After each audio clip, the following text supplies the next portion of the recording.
You, John Fitzgerald Kennedy, do solemnly swear. I, John Fitzgerald Kennedy, do solemnly swear.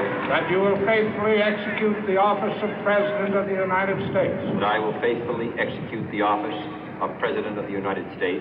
And will, to the best of your ability.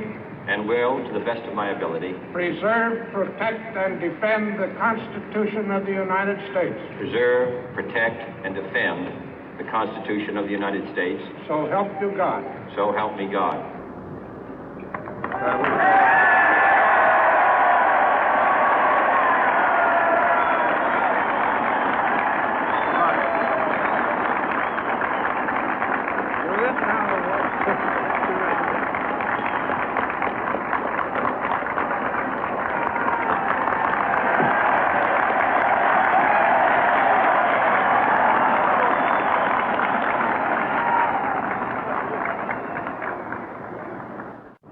Vice President Johnson, Mr. Speaker, Mr. Chief Justice, President Eisenhower, Vice President Nixon, President Truman, Reverend clergy, fellow citizens.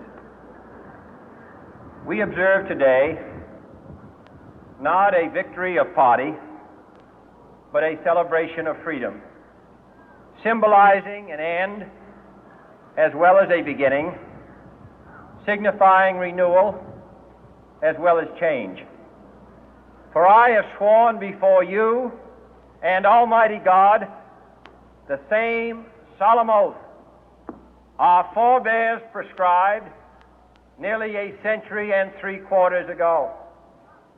The world is very different now, for man holds in his mortal hands the power to abolish all forms of human poverty and all forms of human life.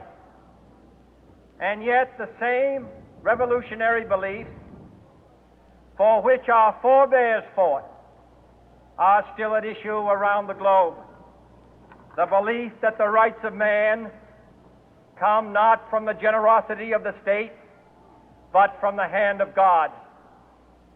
We dare not forget today that we are the heirs of that first revolution.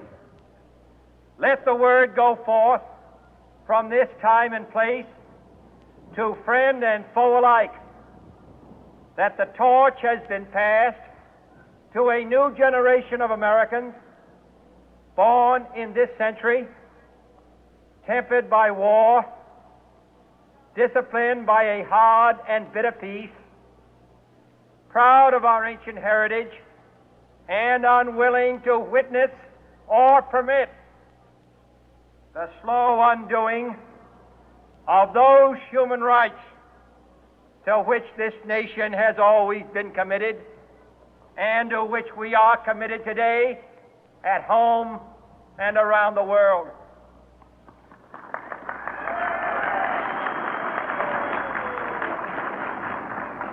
Let every nation know, whether it wishes us well or ill, that we shall pay any price, bear any burden, meet any hardship, support any friend, oppose any foe to assure the survival and the success of liberty.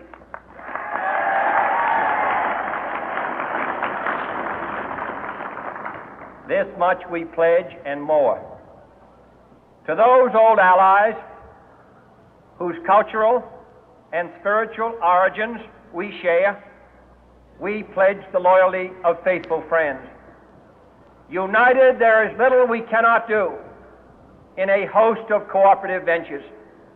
Divided, there is little we can do, for we dare not meet a powerful challenge at odds and split asunder. To those new states whom we welcome to the ranks of the free, we pledge our word that one form of colonial control shall not have passed away, merely to be replaced by a far more iron tyranny. We shall not always expect to find them supporting our view, but we shall always hope to find them strongly supporting their own freedom, and to remember that in the past, those who foolishly sought power by riding the back of the tiger ended up inside.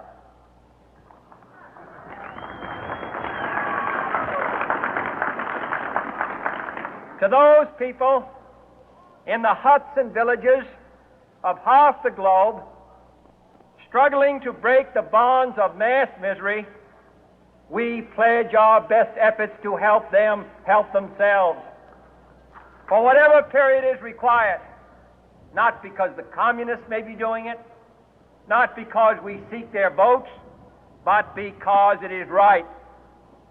If a free society cannot help the many who are poor, it cannot save the few who are rich.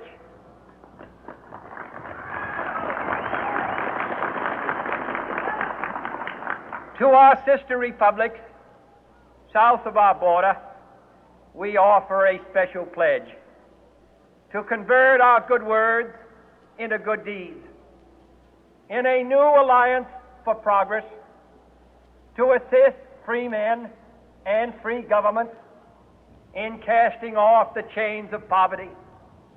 But this peaceful revolution of hope cannot become the prey of hostile powers. Let all our neighbors know that we shall join with them to oppose aggression or subversion anywhere in the Americas. And let every other power know that this hemisphere intends to remain the master of its own house.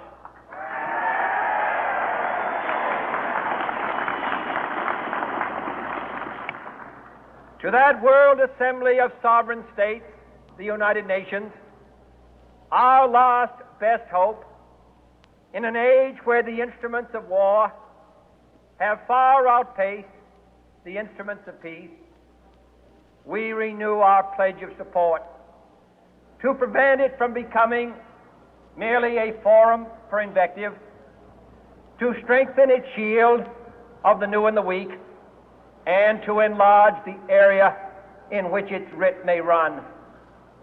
Finally, to those nations who would make themselves our adversary, we offer not a pledge, but a request that both sides begin anew the quest for peace. Before the dark powers of destruction, unleashed by science, engulf all humanity in planned or accidental self-destruction, we dare not tempt them with weakness, for only when our arms are sufficient beyond doubt can we be certain beyond doubt that they will never be employed.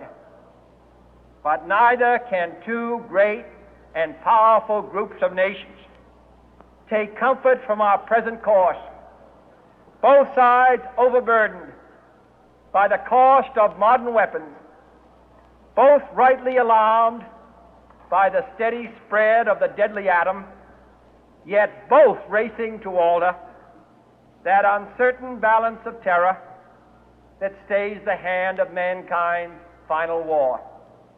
So let us begin anew, remembering on both sides that civility is not a sign of weakness, and sincerity is always subject to proof.